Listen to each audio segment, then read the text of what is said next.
Olá, Deus os abençoe, em nome de nosso Senhor Jesus Cristo, e mais um dia muito bonito, dia de sol, ensolarado, e aí aos fundos está a cidade de Blumenau, onde nós estamos nesse momento. Estamos aqui para trabalhar juntos, eu e você, por esse precioso e santo Evangelho. Nós estamos vivendo os dias apontados pelas Escrituras, especialmente em Hebreus capítulo 1, onde o apóstolo São Paulo, como um profeta, falando a respeito desse último dia, ele disse, havendo Deus antigamente falado aos pais, pelos profetas e de muitas outras maneiras, a nós, nesse último dia, falou-nos pelo Filho. E o Filho é Jesus Cristo, a palavra manifestada.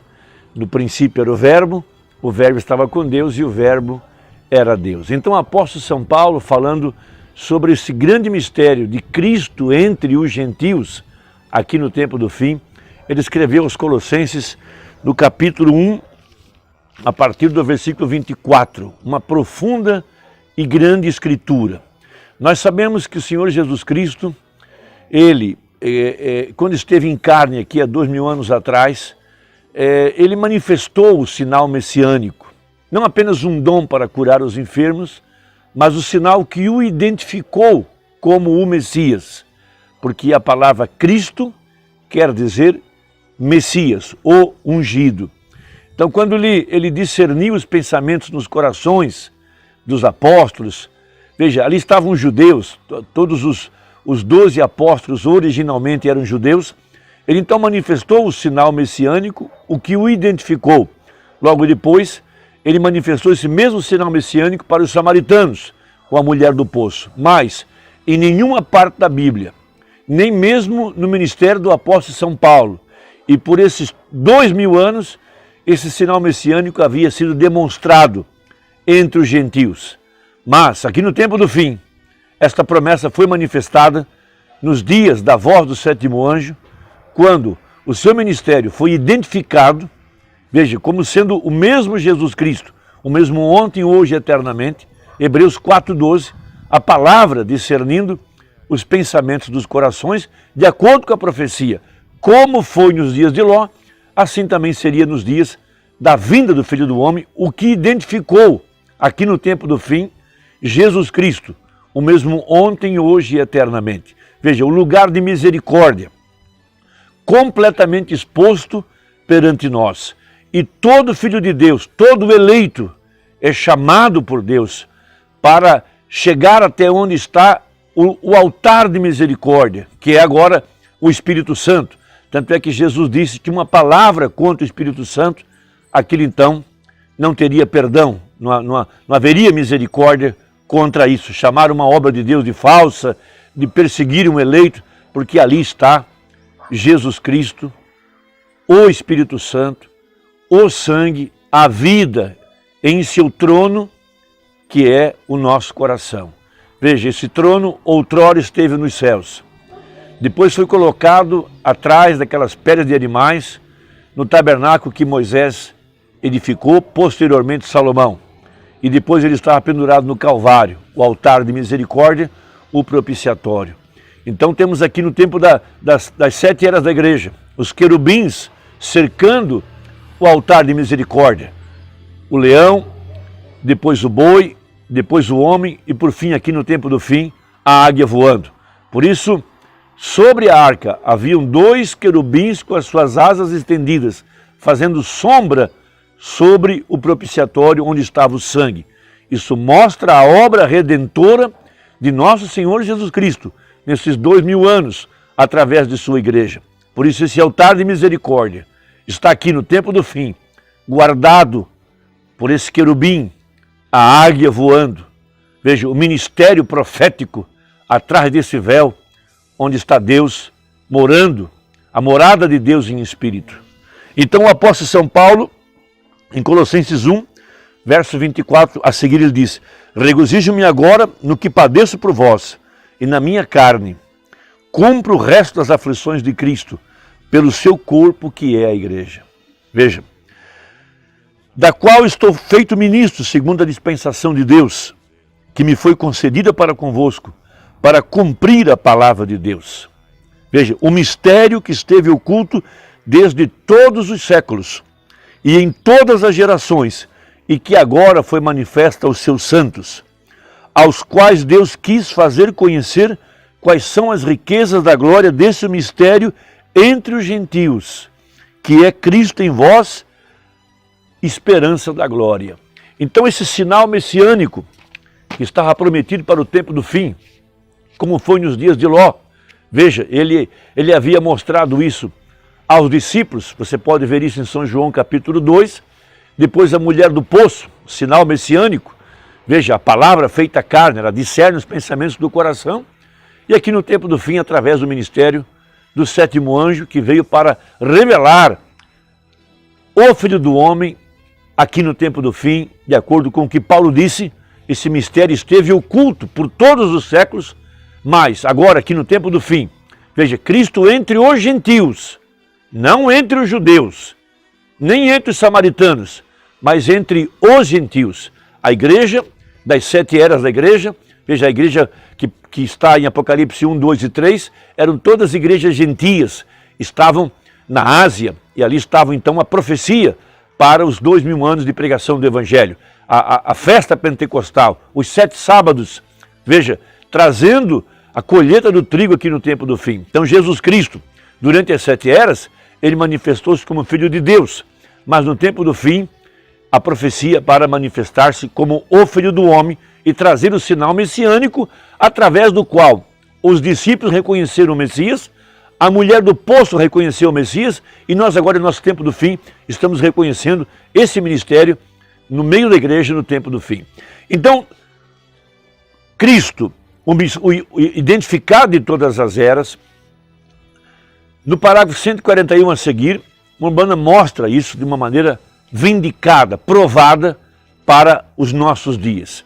Então, isso não é apenas uma mensagem, isso não é apenas um conhecimento, isso é trazendo você até o lugar de misericórdia. Alcançar misericórdia através de fé no sangue, por conseguinte receber o verdadeiro batismo com o Espírito Santo, é o que identifica a verdadeira igreja. Veja, não apenas um conhecimento, mas alcançar misericórdia. E Paulo fala sobre ter ousadia para romper o véu. Então veja, ele diz assim, então ele, a plenitude da palavra, a palavra era para aquele dia o Filho de Deus, o Redentor. Quando Deus, ele mesmo, ele veio sobre a terra e habitou num homem para tomar a morte sobre si mesmo, para redimir toda aquela árvore fora do jardim do Éden. Agora veja, não a mulher não é a árvore da vida, a árvore da vida é Cristo, mas ela também era aquela árvore que estava no jardim do Éden, que não podia ser tocada. Veja, a restauração da árvore noiva. Agora, a árvore da vida, Jesus Cristo, o homem, veja, o segundo Adão, que morreu e foi para o chão para trazer aquelas substâncias, amém? Aquelas folhas que caíram no passado, para gerá-las da ressurreição. Lutero, Wesley, Pentecostes e assim por diante, estão todas agora aguardando a ressurreição. Veja, quanto poderia ser dito isso? Tomaria muito tempo. Mas nós estamos aqui para o ponto agora. Os gentios daqueles dias falharam em vê-lo porque ele estava em carne humana. E eu admiro que nós fizemos a mesma coisa. Eu me espantaria se cometêssemos o triste erro que eles cometeram. Falhar em conhecê-lo, porque ele era a palavra para aquela era, estava identificado num corpo humano. Veja, um rapaz que não tinha nenhuma instrução, que nunca ouvimos indo para a escola, mas nós não tínhamos nenhuma credencial, ele certamente saiu de qualquer organização naquele dia, nenhuma educação, nenhuma reputação de nada. Eles até chamavam ele de um homem louco ou um beberrão, porque João não bebia, mas Jesus tinha sentado e bebido. Veja, um amigo de pecadores, um homem virando o mundo de cabeça para baixo, nascido ilegitimamente. Sua mãe estava grávida de um soldado e tomou seu nome como filho de Deus, ou chamando a si mesmo um profeta. Este Galileu, assim chamado profeta, então diziam eles. Porém a palavra foi feita manifesta. Diz, tantos quantos o receberam, a estes ele concedeu o poder de se tornarem filhos de Deus. E assim é hoje. quando nós vemos este grande Espírito Santo movimentar, feito manifesto. Veja, então diz em São João 1, tantos quantos receberam, a esses ele concedeu o poder de se tornarem filhos de Deus e filhas de Deus. Jesus Cristo identificado, o mesmo por sua palavra em cada geração. Então agora vai começar a filha de oração. E ele fala, vamos curvar nossas cabeças. Amigos cristãos, eu quero perguntar-lhes, vamos parar de pensar por apenas um momento. É isso a verdade ou é isso um erro? Veja, é isto? Se isso for a verdade, nós devemos tudo a isso. Onde estamos indo? Onde é que se parar isto? Como pode você estar certo de que você está correto? Agora, no princípio, ele era o verbo. E a palavra discerne os pensamentos dos corações. Isso se fez através dos profetas. Isso se fez através de Cristo. E ele prometeu isso nos últimos dias, pois ele é o mesmo ontem, hoje e eternamente. Então, o desafio foi feito. É isto verdade? É isto mesmo? Então, no parágrafo 171, já na filha de oração em curso, veja, chamando os enfermos para provar o que ele havia pregado. Veja, o sinal messiânico. Como foi nos dias de Ló. Não apenas um dom, mas veja, o mesmo Senhor havia descido do céu, de acordo com a profecia. O mesmo Senhor descerá do céu. Veja, Lucas 17. Não de uma forma visível, veja, como no arrebatamento, como ele é, nós o veremos, como ele é, nós seremos. Mas aqui, para trazer a preparação, trazer a fé para o rapto, trazer esse poder vivificador para dentro da igreja.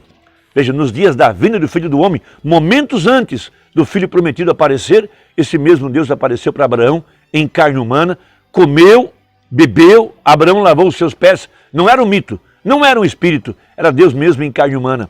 Esta promessa estava suposta a acontecer aqui no tempo do fim para a igreja gentia. Então ele começa a provar naquela mensagem, naquela reunião, o que ele estava falando. Porque se fosse apenas uma mensagem, não teria força.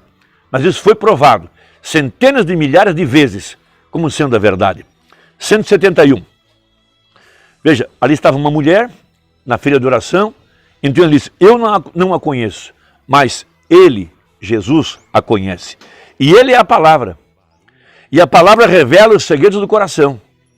Diz as coisas pertinentes, diz-lhes alguma coisa. E se ele tiver feito alguma coisa errada e não a confessou sobre o sangue, ele dirá a ela a esse respeito. Veja, se ela for uma manufaturada, ele lhe dirá acerca disso. Se ela for uma crente, ele lhe dirá sobre isso. Se houver alguma coisa fisicamente errada, dirá a esse respeito. Se houver alguma coisa por algo mais, ele dirá a respeito disso. E ele pode fazer tudo isso, pois ele é Deus. Veja, e ele sabe todas as coisas. Eu não sei, ela não me conhece, eu não a conheço. Agora, se ele revelar isso desta forma, você sabe que ele ainda é a palavra. Hebreus 4,12. A palavra de Deus revela os segredos do coração. Conhece as condições. Agora, se Deus revelar isso para nós esta noite, irmã, como você e eu estamos aqui juntos, então você saberia que não poderia ser eu. Isso teria que ser ele. Agora, eu simplesmente quero falar com você um minuto. Porque falando na palavra, sim, ora, eu estou pregando, veja você, e então eu volto e estou apenas falando com você, como ele fez com a mulher no poço. Levando uma conversa com ela até que ele descobriu qual era o seu problema.